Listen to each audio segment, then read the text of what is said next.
Oke, selamat sore Bapak Ibu yang terhormat. Terima kasih atas waktu dan kesempatan yang diberikan. Pada kesempatan ini, kami dari kelompok 3 akan mempresentasikan mengenai implementasi software Odoo dalam pengelolaan pembelian dan stok persediaan dengan menggunakan modul purchase dan inventory. Dan berikut anggota-anggota kami di kelompok 3 ada Mas Wisnu, Mas Rislandar, Mas Rahmat, dan saya sendiri Kevin, dan Mas Dodi. Oke, next.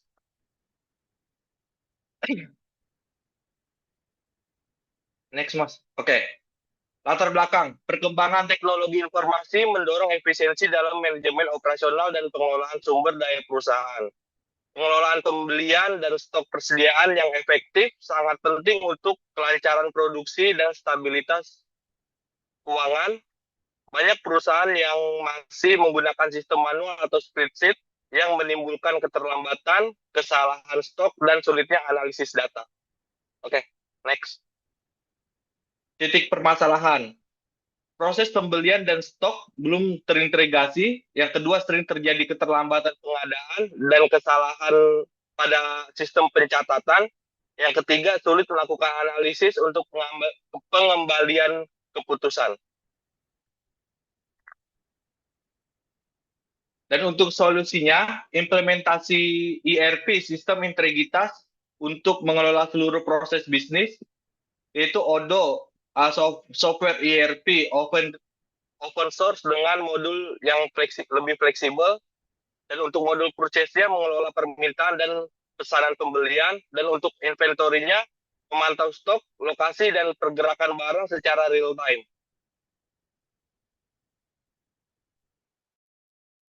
Tujuan implementasi. Oke, tujuan implementasi sederhananya adalah yang pertama, meningkatkan efisiensi operasional dan akurasi pencatatan. Yang kedua, mengurangi kesalahan manual dalam pembelian dan stok. Yang ketiga, mendukung pengambilan keputusan berbasis data akurat. Next, Mas Ra. Oke, di sini jelaskan bahwa software Odoo adalah sebuah perangkat lunak manajemen bisnis berbasis open source yang mencakup berbagai hal aplikasi modular untuk membantu perusahaan mengelola operasionalnya secara terintegrasi. Odoo dirancang untuk menjadi salah satu solusi ERP yang komprehensif atau menyeluruh, menawarkan alat sebagai pengelola berbagai aspek bisnis seperti pembelian, penjualan, inventaris, keuangan, dan lain-lain. Nah, dalam slide ini dijelaskan bahwa Odoo adalah perangkat lunak manajemen bisnis berbasis open source yang menyediakan berbagai aplikasi modular untuk kebutuhan operasional perusahaan. Odoo dirancang sebagai solusi ERP yang komprehensif sehingga perusahaan dapat mengelola pembelian. Ya, jadi memang software Odoo ini berguna untuk bisa jadi solusi yang komprehensif lah ya secara digambar seperti kira-kira kayak gitu. Baik, modul Odoo. Odoo memiliki berbagai modul yang dapat disesuaikan dengan kebutuhan bisnis. Modul-modul tersebut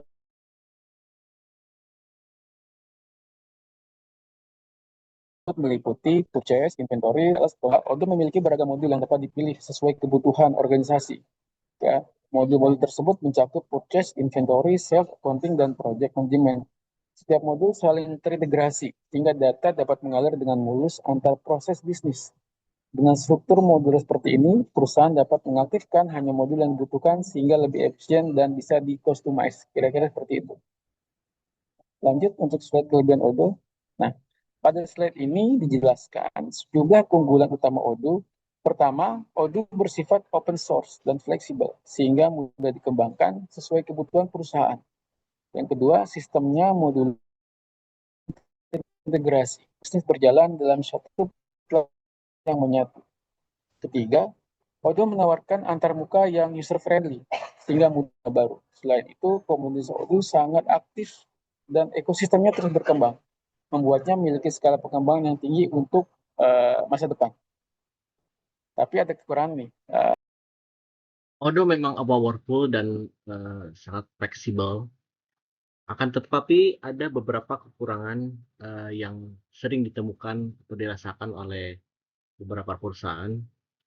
Di antaranya adalah biaya kostumisasi yang lumayan mahal, dan juga implementasi yang cukup lama, dan tentunya di sini butuh konsultan ya, karena ternyata banyak sekali konfigurasi teknis yang ada di dalam Odoo yang harus disetting, dan juga karena hal ini adanya keterbatasan dukungan teknis ya, dan juga dokumentasi yang terbatas. Pada diagram use case, ada dua user yang akan kami presentasikan, yaitu adalah staf purchase dan juga staf inventory ya. Pada staf purchase itu terdiri dari pengelolaan data vendor, pengelolaan data barang, dan juga bisa melakukan permintaan penawaran, mengirimkan email RFQ, melakukan validasi ketika barang sudah datang, dan melakukan pembayaran. Dan untuk user staff inventory, ini bisa melakukan pengelolaan data barang, mengelola stok barang, menerima barang, dan melakukan pengecekan barang. Activity diagram permintaan barang dari departemen lain ke purchase.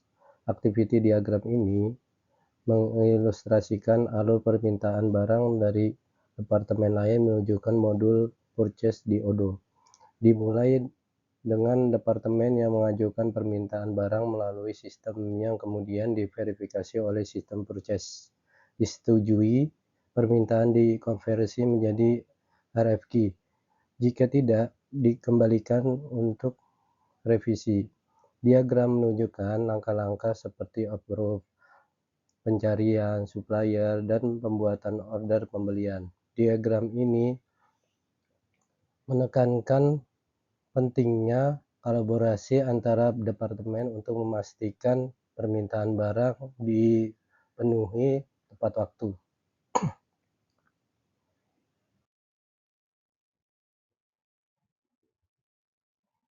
Berikutnya, activity diagram proses RFQ dan penerimaan. Pada slide ini, kita melihat activity diagram untuk proses request for quotation, RFQ, dan penerimaan barang. RFQ dikirim di supplier yang merespon dengan penawaran harga dan kondisi. Setelah evaluasi, order pembelian dibuat dan barang diterima di gudang dengan verifikasi kualitas. Sistem pencatatan menerima secara otomatis dan memperbarui stok dan memicu invoice jika diperlukan. Proses ini mengoptimalkan negosiasi dengan supplier dan memastikan akurasi dalam penerimaan barang.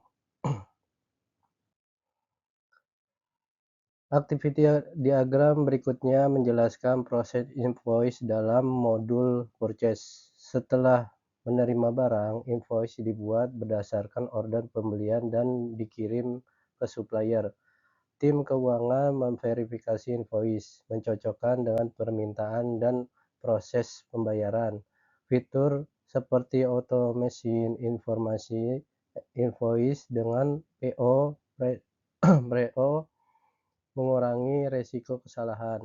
Diagram ini menunjukkan bagaimana Odoo mengintegrasikan pembelian dengan siklus keuangan untuk efisiensi maksimal.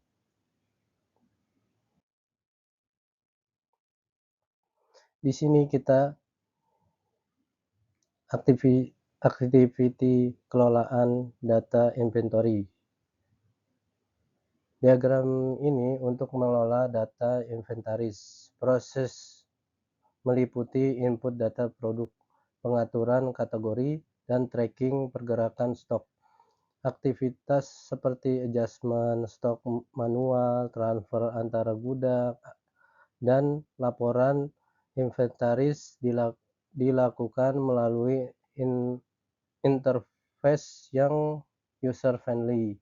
Sistem memberikan alert untuk stok minimum, memungkinkan tindakan pencegahan dini. Dengan diagram ini, pengelolaan inventaris menjadi lebih transparan dan akurat, mendukung keputusan bisnis yang tepat.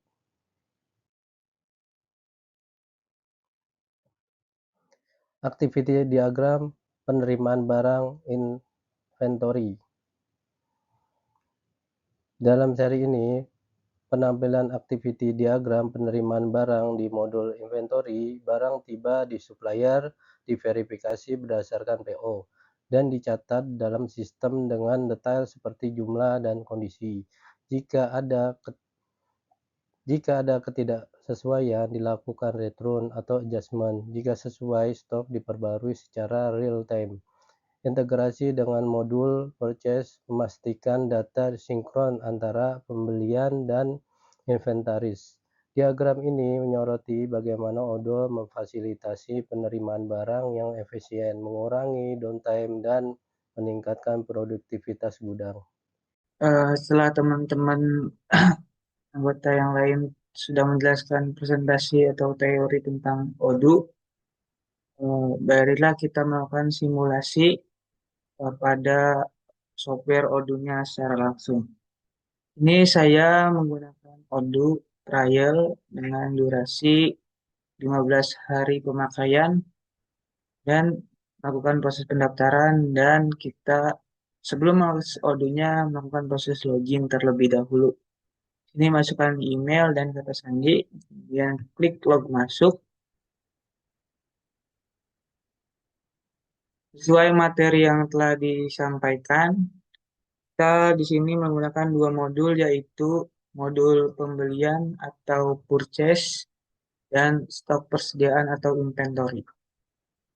Setelah melakukan instalasi pada bagian menu aplikasi, akan muncul aplikasi atau modul pembelian dan stok persediaannya.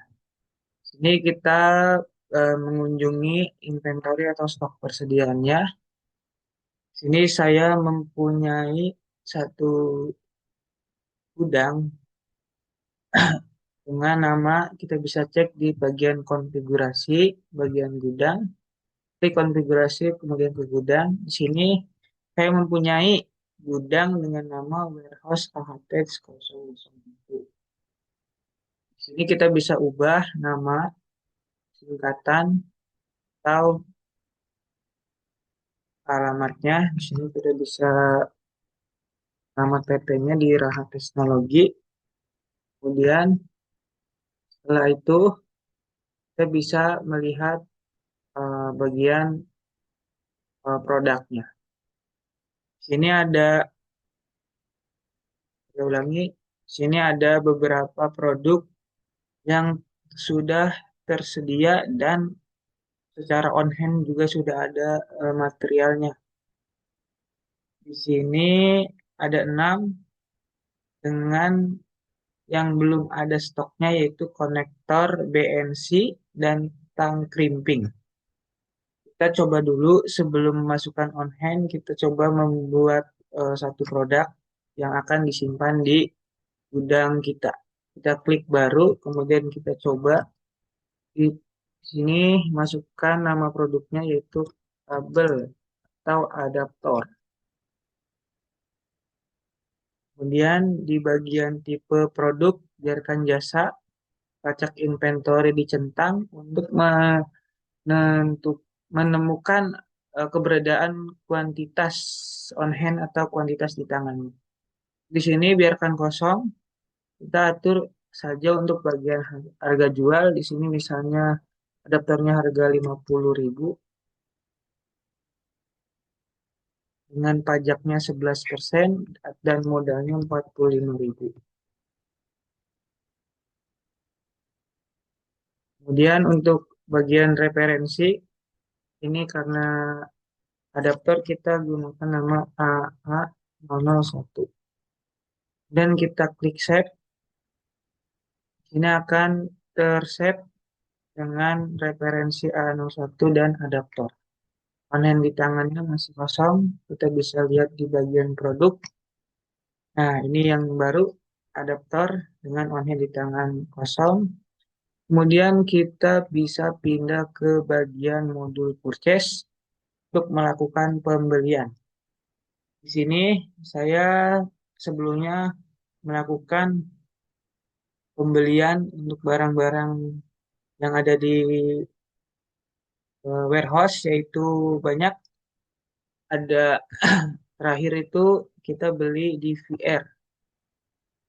Kita bisa membeli barang eh, baru dengan klik tombol baru. Dan kita di bagian pembelian, kita sudah membuat pemasok. Untuk melihat pemasoknya, kita klik pada bagian order dan pemasok. Di sini ada 3 nama atau 3 PT pemasok untuk yang bisa kita minta sebagai vendor. Di sini ada PT Agung Jaya Risnandar, PT Kevin Sangi, dan PT Wisnu Abadi. Setelah itu, kita bisa melakukan pembelian di bagian dashboard pertama pembelian, klik baru. Misalnya kita mau beli adaptor barusan, kita cari di pemasok Agung Jaya Risnandar. Nah, PT Jasni kali dia ada listnya, dia banyak tuh barangnya. Kita untuk pemasok kali ini dari PT Agung Jaya Risnandar, kemudian date dan ordernya tanggal hari ini, dan kedatangan yang dirapatkan nanti 3 hari kemudian. Nah, kemudian kita minta konfirmasi dan barang yang dikirimnya ke mana, ke warehouse Rahates 001 tadi. Dan kita produknya apa? Kita butuh adaptor. Nah, di sini ada adaptor AA001 yang telah kita buat. Kita butuh 5. Sistem akan mengkalikan dari harga satuan 45.000 dikali 5 jadi Rp225.000. Kemudian kita bisa melakukan konfirmasi order atau melakukan kirim RFQ untuk melakukan send by email kepada PT Agung Jaya Risnandar. Kita tunggu dulu proses loadingnya. Nah, ini kepada PT Jaya Risnandar, kita bisa menggunakan email yang ada terlebih dahulu. Kita bisa kirim email tersebut dengan detail berikut. Kita proses kirim. Tunggu loading. Kemudian setelah dilakukan proses kirim RFQ, kita bisa melakukan proses konfirmasi order. Sebelum kita klik terima, di bagian modul pembelian ini kita kembali dulu ke bagian stok persediaan. Apakah sudah ada barang yang bisa untuk kita terima? Di sini sudah ada. Di dashboard pertama penerimaan ada 1 untuk diterima, boleh kita klik di sini. Dan kita klik kembali pada bagian referensi WHRH1 IN 004. Klik ini, kemudian kita melakukan proses validasi.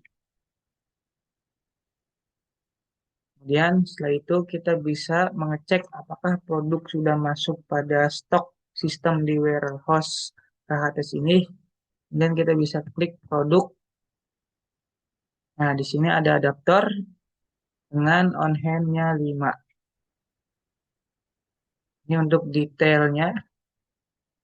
Nah, ini sudah ada. Kembali kepada modul pembelian untuk melakukan proses pembayaran. Ini ada 1 proses. Terakhir itu PO004. Kita melakukan proses pembayaran atau tagihan. Klik dulu akuinya. Dan kita bisa cetak sebagai arsip atau nanti setelah pembayaran dulu. Kita klik unggah. Kita bisa melakukan apa saja sebagai contoh terlebih dahulu. Masih proses loading. Kita tunggu.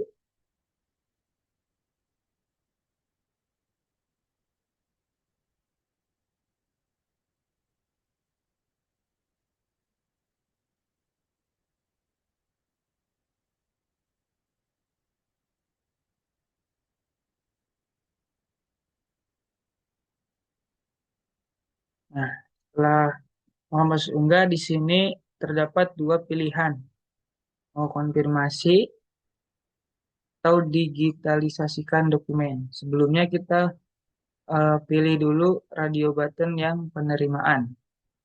Kita di sini memilih yang konfirmasi terlebih dahulu saja. Kita klik konfirmasi, kemudian dia akan melakukan proses loading dan terbitlah nomor bilnya. Kita bisa lakukan proses cetak terlebih dahulu atau klik bayar. Kita klik bayar terlebih dahulu, pilih bank dan nomor rekeningnya. Kita misalnya ini dulu aja.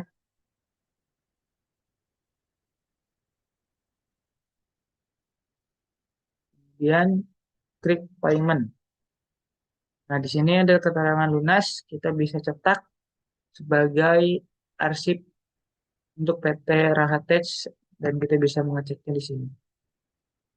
Sini terdapat pembayaran pada PT Agung Jaya Risnandar dengan nomor bil sekian dengan pembelian adaptor jumlah 5 harga satuannya 45.000 dengan pajak 20%. Sini sudah dibayarkan dengan jumlah belum bayarnya Rp0. Selanjutnya kita bisa kembali kepada menu pembelian. Nah, di sini sudah tidak ada RFQ terlambat atau tidak diakui dengan jumlah 0. Nah, di sini order pembelian berhasil dan kita cek lagi pada stok persediaan di bagian produk. Nah, di sini di on hand sudah diterima, ada beberapa yang belum ada materialnya karena belum butuh. Mungkin itu saja untuk penjelasan praktek di software Odoo. Keseluruhannya adalah implementasi ERP Odoo itu dibagi dua, purchase dan inventory.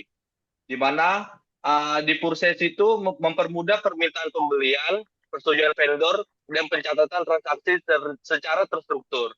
Jadi inventory-nya itu mengelola persediaan secara real time, mencakup penerimaan, pengeluaran, dan penyelesaian stok, sehingga mengurangi risiko kekurangan atau kelebihan barang. Secara keseluruhan, Odoo meningkatkan efisiensi operasional dan dapat dikembangkan lebih lanjut sesuai kebutuhan bisnis. Baik, demikian presentasi dari kelompok kami. Semoga dapat memberikan manfaat bagi kita semua. Terima kasih.